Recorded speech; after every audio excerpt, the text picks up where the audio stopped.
ఆ నేపథ్యంలో ఈరోజు మా నాయకుడు మా పార్టీ తరఫున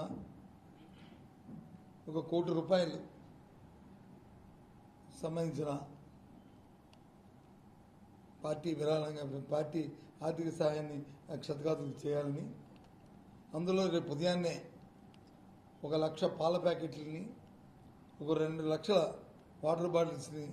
ముందుగా రేపు ఉదయం పార్టీ తరఫున ఎవరైతే ఇబ్బందులు పడుతున్న ఈ ప్రధానికి అందించాలని, తదుపరి ఆయా వార్డుల్లో ఉన్న మా నాయకులు మా పెద్దలు అందరూ కూడా ఆ ప్రాంతంలో ఏం అవసరాలు ఉన్నాయో తెలుసుకొని వాటికి కూడా ఇంకా మళ్ళీ పెద్ద ఎత్తున సహాయం చేయాలని నిశ్చయించడం జరిగింది. రేపు ఉదయం 6 గంటల నుంచే ఈ సహాయ కార్యక్రమాలని